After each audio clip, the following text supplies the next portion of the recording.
Bienvenue sur Bulle de Bonheur, le podcast pour prendre le temps d'être heureux. Je suis Raphaël Defoucault, chercheuse inconditionnelle de Bulle de Bonheur. Ce podcast est propulsé par 2 minutes de bonheur et publié tous les jeudis.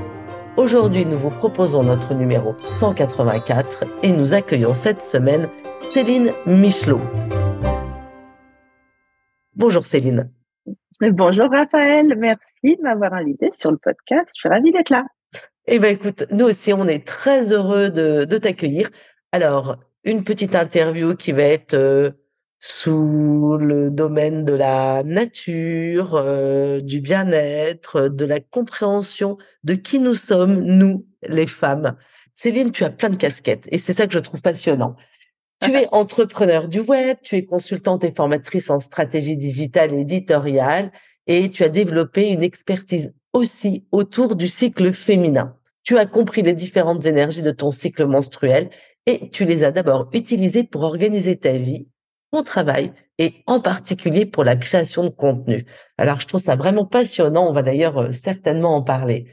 Et en fait, c'est tout naturellement que tu as souhaité partager tes connaissances et ta méthode avec d'autres femmes entrepreneurs et tu as créé un podcast qui s'appelle Pitches et une formation qui s'appelle The Digital Cycle. Donc, nous allons parler de tout ça. Oui, vaste sujet tout ça. Exactement, exactement. Allez, je change de regard. Alors, commençons par notre première question, Céline. Ouais.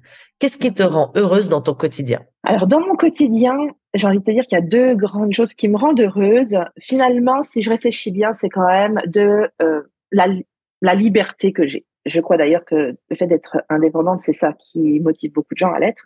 Et donc, cette liberté, pas forcément la liberté d'organiser son temps, oui, ça en fait partie, mais quand même, juste la liberté de dire oui, de dire non à quelqu'un. La liberté, oui, d'organiser le temps, ça en fait partie.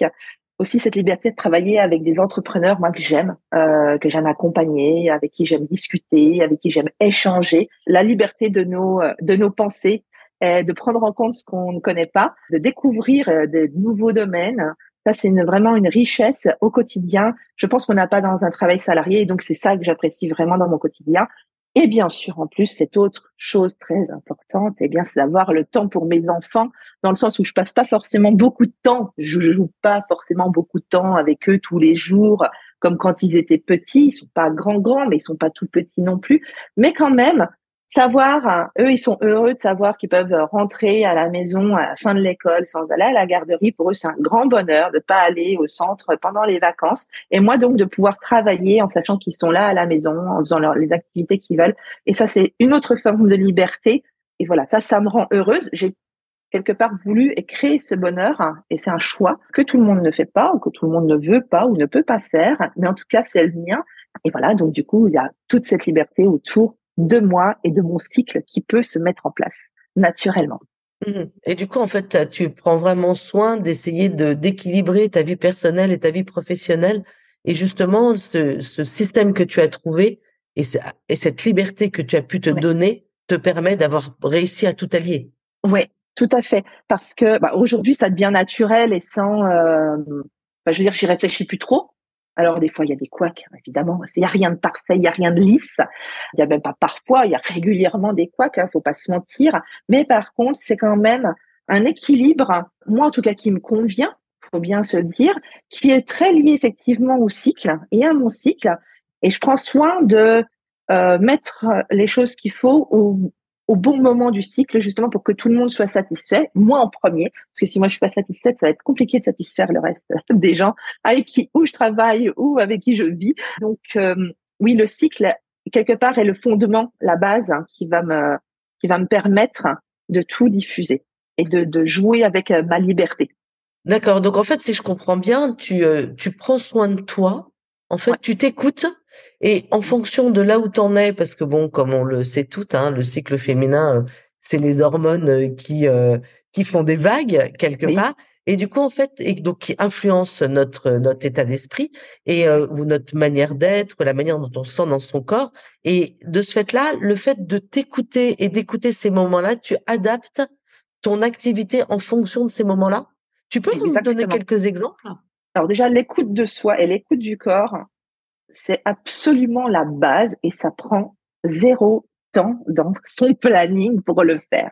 Faut bien se le dire, c'est juste une question d'être conscient. C'est comme quand on dit faut vivre dans l'instant présent. Ben là, c'est pareil, faut vivre dans son corps et juste prêter attention aux messages qu'il envoie, et il nous en envoie constamment, d'accord? Quand on se dit, ah, j'ai mal au dos, ah, j'ai ci, ah, j'ai ça, bah, forcément, c'est qu'il se passe quelque chose. C'est pas forcément lié au cycle, mais chez nous, les femmes, il y a beaucoup de choses qui sont liées au cycle. Typiquement, on va sentir, à force de s'écouter, quand est-ce qu'on va ovuler, d'accord? On sent les règles arriver. Les choses les plus classiques sont de sentir le syndrome prémenstruel. On est irritable, on vient un peu dragon sur les bords, on n'a pas envie de parler aux gens, etc. Là, on commence à se renfermer sur nous-mêmes, et c'est typiquement le début de la chute des hormones qui nous amène aux règles, qui provoque ça. Donc, moi, dans mon cycle, bah, effectivement, quand je suis dans cette période-là, ça m'arrive d'être dragon, hein, faut pas se le cacher. J'essaye de contenir quand même, mais justement en le sachant. Et comme au début des règles, c'est quelque chose qui est relativement éprouvant pour le corps, fatigant pour l'esprit aussi, eh bien, bah, j'essaye de vraiment limiter toutes mes activités, qu'elles soient professionnelles, qu'elles soient personnelles. Clairement, je vais éviter d'avoir un dîner ou un déjeuner famille où je vois plein de monde alors que j'ai qu'une envie, c'est de rester au fond de mon canapé. Et dans mon boulot, bah, je vais éviter à ces moments-là de mettre des rendez-vous importants. C'est pas là où je vais tenter d'aller, se faire signer un devis ou parler, on va dire, essayer de convaincre un prospect pour travailler avec moi. C'est pas le bon moment. Pour autant, et ben à l'inverse, quand je sens l'ovulation, quand les règles sont terminées, qu'on sent cette énergie remonter, ou on sent qu'on est productif, ben je vais en profiter pour faire un maximum de choses pour me permettre d'être allégée justement à la fin du mois. Puis à force, ben ça, l'avantage du cycle menstruel, c'est que il dure constamment. Et donc, on a une chance inouïe, nous les femmes, de pouvoir recommencer du début à chaque nouveau cycle. Donc, ce qu'on n'a pas pu faire au cycle précédent, on le fera au cycle d'après, tout simplement. Ça n'empêche pas d'avoir des deadlines, mais en connaissant bien son corps, en ayant un agenda assez bien construit, on peut se permettre, et surtout quand on est indépendante, ben non, ça, moi, ce rendez-vous-là, je suis pas dispo, je peux de cette date-là à cette date-là, et c'est rare que ça colle pas. C'est vraiment plus que rare que ça ne colle pas. Donc, voilà comment j'adapte constamment mon cycle à mon activité et à ma vie. Et oui, en période d'ovulation, bah, c'est là où on voit les potes, c'est là où on va beaucoup plus disponible pour recevoir, pour faire du sport avec un peu plus d'intensité, etc. Enfin, voilà, avoir plus d'activité. Alors bon, il est certain que tout ça est possible si on n'utilise pas de moyens de contraception.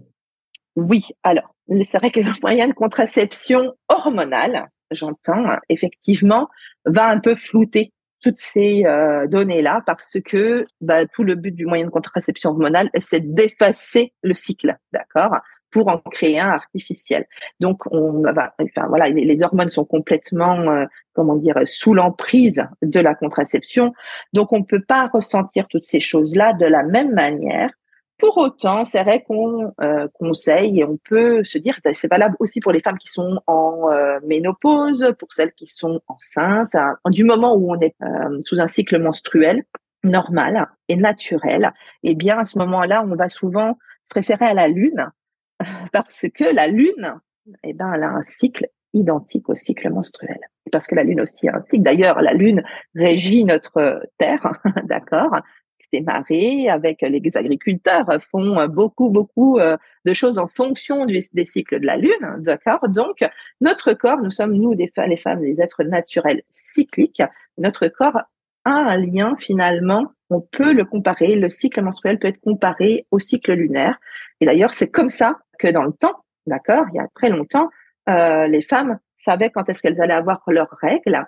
Elles avaient leurs règles tout en même temps, parce qu'à l'époque, on vivait ensemble, on vivait en tribu, il y a des centaines d'années. Et d'ailleurs, on dit avoir ses lunes, c'est pas pour rien, ça a un lien. La lune a un cycle de 29 jours et demi. Nous, notre cycle moyen est de 28 jours. Oui, il y a des femmes qui ont des cycles de 45 jours. Oui, il y en a qui en ont de 20.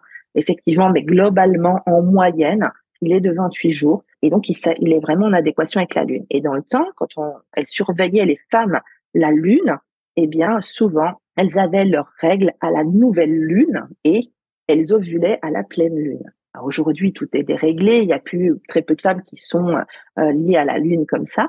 Ou alors, elles vont être, moi j'ai mes règles pendant la pleine lune, et j'ovule en nouvelle lune parce que, voilà, il y a des choses qui se sont un petit peu déréglées. Notre société ne vit plus comme auparavant.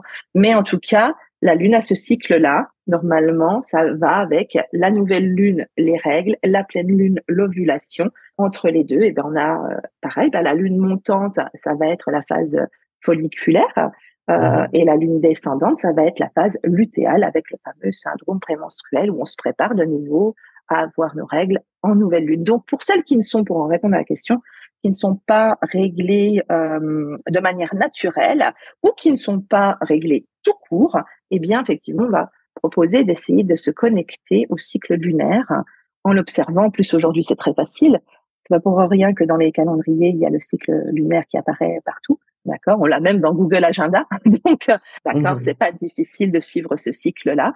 Alors, du coup, tu disais, je trouve ça extrêmement intéressant qu'une femme qui n'a plus ses règles ou parce qu'elle a une contraception hormonale ou parce qu'elle est enceinte ou parce qu'elle est ménopausée, donc effectivement, elle peut se caler par rapport au rythme de la lune et qu'effectivement, quand il y aura la pleine lune, elle sera sans doute plus dynamique, elle aura peut-être sans doute plus d'énergie. Est-ce que les hommes sont impactés de la même manière? Alors eux, ils ont un cycle hormonal, non, parce qu'ils ont un cycle hormonal complètement différent. Eux, ils ont un cycle hormonal qui est sur 24 heures. C'est pour ça d'ailleurs qu'on peut pas se suivre, eux et nous, dans le rythme. Eux, Okay. leurs spermatozoïdes sont refaits tous les 24 heures. Ouais, pas compliqué. Absolument. Donc, c'est sûr que si nous, on est sur 28 jours, clairement, on a un problème de timing. Donc, c'est pour ça qu'on peut pas nous demander à nous, les femmes, d'être de bonne humeur tous les jours ou d'avoir une humeur égale tous les jours, chose que eux sont en mesure de faire parce que leur corps leur permet de le faire. Nous, notre corps, il nous impose, syndrome prémenstruel, on en parlait tout à l'heure, on est un peu en dedans. Pendant les règles, on peut être en souffrance. Il y en a beaucoup qui sont en souffrance physique parce qu'elles ont des règles très douloureuses. Clairement, ces jours-là, on n'a pas envie de sourire. Donc, eux, ils n'ont pas cet impact-là. Ils sont pas impactés, effectivement, par la lune de la même manière parce qu'ils ne sont pas sur ce rythme-là, tout simplement. Et puis, on en a déjà parlé, toi et moi, en off, mais ils ont vraiment ce côté, ils savent se détacher de tout. Ils ne sont pas des êtres émotionnels, ils sont émotionnels, mais encore différemment de nous. Voilà. Bien sûr, je suis tout à fait d'accord avec toi. Mais je reviens, donc une femme qui va avoir une contraception donc hormonale ou celle qui est ménopausée, la lune a quand même une influence sur elle? Non, la lune n'a pas une influence directe sur elle. Ça n'a jamais été prouvé scientifiquement. Il y a plein d'études qui sont faites autour de ça. Par contre, on est enclin, nous les femmes, à être en adéquation naturellement avec elle, en réalité. C'est quelque chose, tu vois, que je ne peux pas dire oui, scientifiquement, c'est prouvé. Par contre, nous, on va voir, effectivement, comme par hasard, à la pleine lune, on va avoir plus de difficultés à dormir. Mais pourquoi? C'est pas parce que la pleine lune, elle nous influence, mais parce qu'en pleine lune, c'est là où on est censé avoir de l'énergie. Et donc, du coup, si on a de l'énergie, on n'a pas forcément envie de beaucoup dormir. D'accord? On n'accepte pas ce côté naturel. En réalité, aujourd'hui, tout est tellement brouillé par tout ce qui nous entoure dans la société que on n'arrive pas à reconnecter ça. Je pense que déjà, on peut commencer par observer, comme tu disais tout à l'heure. Commencer par observer. Exactement. Qu'est-ce qui se passe? Effectivement, c'est la pleine lune. Est-ce que moi, femme, est-ce que il y a une interaction qui se fait? Est-ce qu'effectivement, j'ai moins besoin de dormir? Est-ce que je suis pleine d'énergie? Est-ce que à la fin de la lune descendante, est-ce que pouf, ça va moins bien? Exact. Il faut s'écouter. Et ça, faut le noter tous les jours parce que s'écouter, c'est une chose. C'est vrai que c'est méga important, mais faut le noter parce que il nous faut quelque part une forme de continuité. Il nous faut des archives sur ce qui se passe dans notre corps et sur ce qui se passe dans notre tête à ce moment-là. Et le seul moyen d'avoir ces archives-là, c'est c'est d'alimenter nos recherches, nos observations par l'écrit. C'est ce que je fais au quotidien. Et je peux te dire, je suis en plein test là-dessus. De nouveau, je refais régulièrement le test. Quand j'arrête d'écrire, quand j'arrête de suivre au quotidien, c'est la même merde. Voilà. Je ne peux pas dire autrement. Ça cafouille. J'ai là, il y a une newsletter qui part demain pour dire que voilà, c'est vrai. J'ai arrêté là ce dernier mois de suivre au quotidien et de noter. Et je n'arrive plus à trouver en ce moment d'inspiration pour mes clients. J'en ai pour moi, pour ma création de contenu personnel. Je n'ai plus d'inspiration pour mes clients alors que je suis en pleine ovulation. Et je dis mince, il y a quand même un truc. Mais parce que j'avais arrêté de suivre. Et du moment où, et là, tout à coup, en reprenant le rythme sur 2-3 jours, parce que du coup, moi, je suis habituée depuis très longtemps à le faire. Tac, tac, tac, les choses reviennent. Oui, je reprends conscience que je suis en ovulation, etc., etc. Et là, hop, en reposant les choses, en me posant quelques minutes tous les jours pour écrire ce qui se passe dans ma tête, dans mon corps, hop, tout ça se réimbrique un peu plus naturellement. Tu vois? Et ça reprend. Mais Et du coup, tu les notes, tu mets juste quelques lignes. Alors j'ai créé un tracker en réalité, un tracker d'énergie qu'on peut télécharger sur le site, mais qui est gratuit, que j'ai fait même alors pour celles qui veulent pas imprimer, parce que franchement c'est voilà, aujourd'hui on est d'accord qu'imprimer c'est pas le meilleur truc, mais je l'ai mis en interactif, donc on peut le faire entre guillemets en digital sur l'ordinateur, à l'enregistrer tous les jours. Mais moi ce que je fais, c'est que je prends un journal comme un bullet journal, et puis en fait je vais reprendre mon tracker, les informations de mon tracker qui sont dessus, et puis je vais remettre dans mon journal à l'écrit.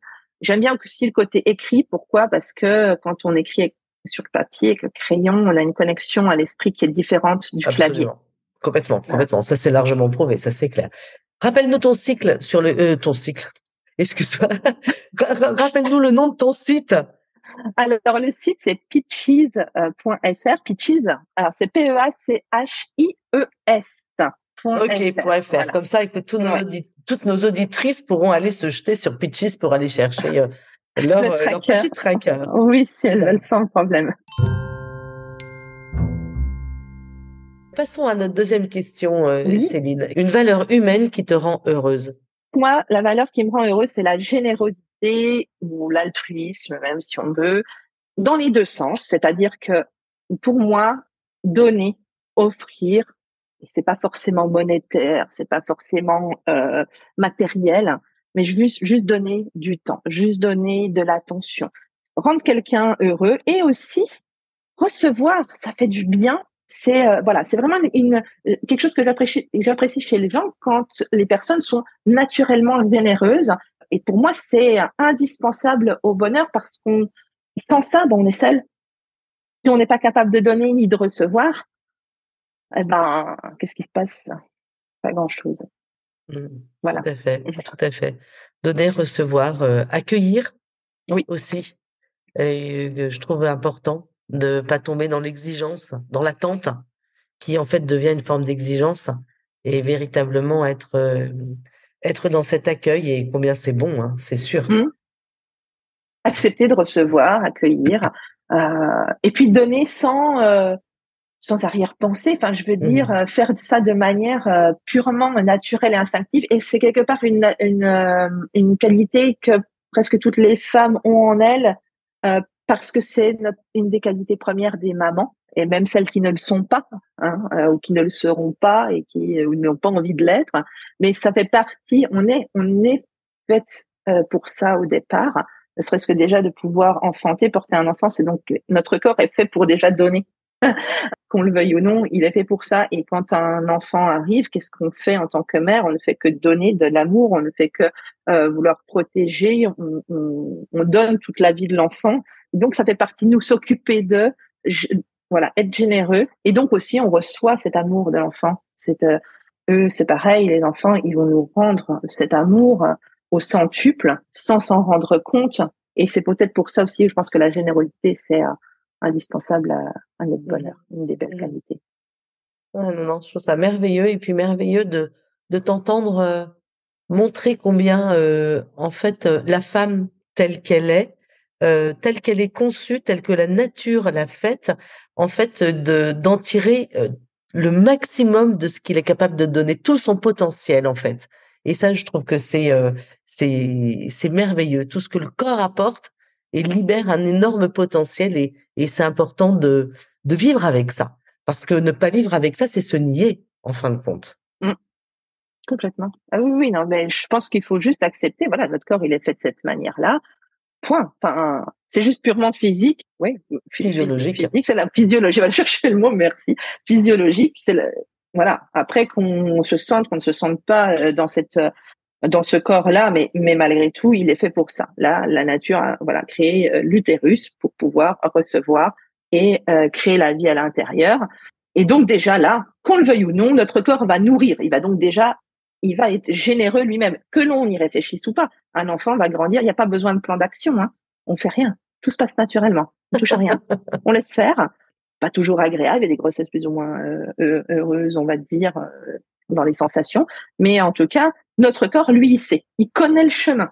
Il nous demande pas notre avis, il nous demande pas si il faut donner du lait le matin, pas du machin, rien. Il donne à l'intérieur sans rien nous demander à nous en échange. Donc, il est déjà généreux en lui-même sans qu'on ne fasse rien et qu'on le veuille ou pas. Passons à notre troisième question. Un événement qui t'a rendue particulièrement heureuse? Avec ce que je viens de dire, ça serait difficile de dire que la naissance de mes enfants va être un événement heureux. Alors, oui, la naissance, pourquoi? Déjà, moi, j'ai pas forcément eu des grossesses super agréables, donc c'était cool, mais en même temps, c'était pas toujours super cool. Donc, la libération, donc le bonheur de délivrer, enfin, de se débarrasser, voilà, entre guillemets, de faire sortir ce qu'on a dans le corps, là, qui est là depuis 9 mois, où on vit en cohabitation. Pour moi, c'est un événement heureux parce que ça m'a vraiment merveilleux pour mes 2 enfants, de voir comment la vie se développe du jour où l'enfant vient au monde à ce qu'il soit un peu plus autonome. Les progrès en si peu de temps, je trouve ça absolument, de nouveau, là, on touche à rien, qu'on le veuille ou non, l'enfant, il va se développer et je trouve, voilà, c'est merveilleux ce qui se passe. Comment, voilà, en quelques mois, pof, pof, pof, il se passe quelque chose. Donc oui, la naissance des enfants a été vraiment quelque chose de merveilleux. Quand on tient son bébé pour la première fois dans ses bras aussi, je veux dire, c'est des moments qui sont finalement si courts.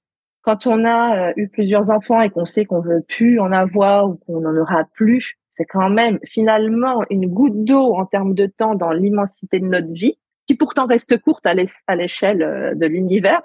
Je pense que c'est vraiment des moments qui sont si courts, voilà, il faut tellement en profiter, regarder. Je me souviens à vouloir absolument imprimer les images dans ma tête et les garder comme souvenir éternel dans ma tête parce que je sais que ça n'allait pas durer, quoi, que le bébé allait grandir, que j'allais pas le tenir une deuxième fois pour la première fois. C'est un moment, voilà, irréversible. Exactement. Donc, tous ces moments qui passent ne reviennent pas, hein. ouais, c'est ça. Mm. Donc du coup, voilà, ça c'est vraiment des moments qui, je pense comme pour beaucoup de mamans, ont marqué. Donc je suis pas dans l'originalité sur ce coup-là, mais bon, c'est aussi une réalité. Notre quatrième question, Céline. Quel est ton secret pour être heureuse? On l'a un peu évoqué tout à l'heure. Finalement, je pense que mon secret, c'est d'apprécier et d'être reconnaissante pour ce que j'ai aujourd'hui. Ça n'empêche pas l'ambition, mais je pense que d'être toujours dans la recherche systématique de performance va miner le moral, va créer des attentes parfois surdimensionnées et empêche d'apprécier ce qu'on a réellement. Parfois, quand on a des soucis, des choses comme ça, moi, je sais que j'ai mon conjoint qui me dit toujours, écoute, regarde, t'es en bonne santé, moi je suis en bonne santé, les enfants sont en bonne santé, on a un toit, on a une maison, on est bien, on manque de rien, on n'est pas, juste apprécie ce que t'as aujourd'hui. Et lui, souvent, il me ramène à ça quand même, et il a raison, c'est cette reconnaissance d'avoir ce qu'on a, d'être heureux. Voilà, on a cette chance d'être heureux ensemble, juste apprécier ça, et ça rend, finalement, ça doit pouvoir compenser les attentes, parfois d'envie de réussite, de tout un tas de choses qu'on a envie et qu'on peut désirer dans notre vie. Ça n'empêche pas de vouloir des choses, mais en tout cas, ça n'empêche pas de faire des projets, mais en tout cas, voilà, être reconnaissante, de ce qu'on a. Et c'est vrai qu'il me ramène vraiment souvent dans cette réalité-là. Et encore une fois, il a raison, parce que c'est ça qui permet d'être heureux au quotidien. Vraiment, quand on parle du au quotidien. Et oui, effectivement, et pas être non plus embrumé par aussi les regrets d'hier. Et, Ah oui, bien sûr. Je et pensais pas forcément au regret, mais effectivement, oui. Si on vit dans le regret, de nouveau, on va se mettre une charge mentale là-dessus, on va ruminer. Ça va pas faire avancer les choses pour nous de manière positive. Donc effectivement, peut-être que essayer d'éliminer un maximum les idées négatives, c'est pas toujours évident. mais faut essayer de travailler à ça un petit peu. Je pense que quand on fait que écouter le brouhaha ambiant des journées qu'on peut avoir qui sont toutes très chargées, sans à un moment donné recentrer sur soi. C'est pour ça aussi, tiens, que le tracker, pour moi, il est quelque chose, il est vraiment important parce que, de nouveau, on va, se poser 5 minutes dans la journée. 5 minutes. Qu'est-ce que c'est que 5 minutes sur une journée pour noter? Et donc, se recentrer un minimum sur soi et faire un petit point sur qu'est-ce qu'on a ressenti physiquement, psychologiquement, qu'est-ce qui s'est bien passé, qu'est-ce qui s'est mal passé. Les adeptes de la gratitude peuvent noter quelques gratitudes également. Qu'est-ce qu'on a vraiment fait? Parce qu'on souvent on se dit j'ai pas avancé, j'ai pas fait ci, mais en fait on regarde, si on note tout ce qu'on a fait dans une journée, on se dit mais finalement quand on les note, on se dit oui quand même, j'ai fait quand même tout ça. Et voilà, donc juste être reconnaissant et se recentrer quelques minutes sur soi pour reconnaître notre réalité, qui est souvent plus positive qu'on ne le croit. Absolument, ça c'est clair, ça c'est clair. Bah écoute, je peux pas dire le contraire. Mon concept 2 minutes de bonheur pour prendre le temps d'être heureux, on est vraiment exactement dans la même veine, hein. Exactement. S'arrêter, prendre 2 minutes pour être heureux, que ce soit avec soi ou ceux qui sont autour de soi. C'est tellement important. Et même dans une journée chargée, 2 minutes, qu'est-ce que c'est? Ouais, Ouais, on prend bien le temps d'aller de subvenir à nos besoins primaires, ça nous prend du temps, donc ça devrait faire partie de nos besoins primaires en fait. Et complètement, complètement. C'est ce que je dis souvent, quand votre boss vous demande un rendez-vous, le temps vous le trouvez pour le prendre, ce rendez-vous avec votre boss. Du coup, là c'est pareil, prendre du temps pour soi un petit peu, même 2 minutes comme tu dis, pour les noter ou comment est-ce qu'on se sent, ou pour prendre du temps aussi avec ceux qui nous entourent. 2 minutes, c'est quoi? Dans une journée, si on a envie de les trouver, on peut les trouver. Oui. Oui, c'est qu'une question de volonté, d'organisation de son temps aussi, ça c'est certain. Et d'en noter les bénéfices, hein, parce que le fait de Oui, noter les bénéfices de ce que l'on vit va être un moteur pour continuer à le faire. Donc dire je me suis sentie bien, j'ai passé un bon moment avec mon conjoint ou mes enfants, en prenant 2 minutes avec eux, et tous ces bénéfices, les noter, c'est ça qui va entraîner, qui va créer la motivation et la motivation de continuer. complètement, c'est vrai. Et donc prenez tous 2 minutes. Au moins. Exactement. Toutes et tous. Et hop, je me lance. Céline, quels sont tes 3 synonymes de bonheur? Trois synonymes de bonheur. Je crois que on pourrait quand même dire la famille. Je crois que c'était un sujet qu'on a quand même pas mal là abordé. Je pense aussi que pour vraiment être heureux et que c'est un concept assez universel, la simplicité. Pour moi, c'est un synonyme dans le bonheur. Plus on va complexifier les choses et plus on va créer de la charge mentale et moins on va pouvoir justement ressentir les effets du bien-être. Et enfin, je dirais le plaisir. Parce que quand on est heureux, comment dire, la notion de plaisir, elle est jamais très loin. Et je pense que c'est important de se faire plaisir, mais qu'on ne peut pas être dans le plaisir tout le temps, parce qu'il faut réussir à l'obtenir. Et qui dit à un moment donné être bien, être heureux, dit qu'à un moment donné on ne l'a pas été, parce que ça se gagne. Il y a toujours une face noire, on va dire, une face cachée, deux côtés d'une médaille, etc. Il y a toujours le pendant négatif, donc le plaisir, pour moi, c'est synonyme de bonheur parce que c'est synonyme quand on a réussi à l'atteindre. D'accord? Et que parfois, on a un peu galéré, parfois, ça n'a pas été si simple, mais on y est arrivé. Et du coup, ça rend le plaisir encore intense. Tu mettrais une notion d'effort? Non, pas forcément d'effort, mais des fois, la fille fait que on obtient ou on n'atteint pas certaines choses. Il y a toujours un facteur d'inconnu. Pour moi, il y a forcément aussi un facteur parfois de chance ou en tout cas, de probabilité qu'on ne maîtrise pas, d'accord? Des fois, il faut faire certains efforts. L'amour, en général, au quotidien, dans son couple, dans sa famille, ça demande des efforts, ça demande de faire certains compromis. Donc, l'effort, ça dépend ce qu'on appelle effort, mais on n'est pas seul. Quand on n'est pas seul, on doit, à un moment donné, trouver le moyen de vivre tous ensemble.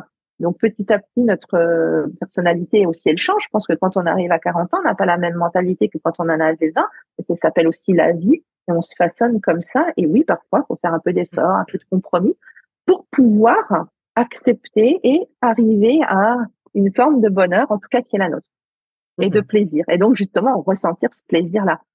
Parce que le plaisir a quand même meilleur goût quand on a travaillé pour ça. Notre dernière question, Céline. En 2 Oui. minutes, qu'est-ce que tu as envie de proposer à nos auditeurs pour qu'ils soient plus heureux? Eh ben, j'ai envie de leur proposer tous les matins, ils prennent justement 2 minutes pour réfléchir à qui pourrait faire plaisir.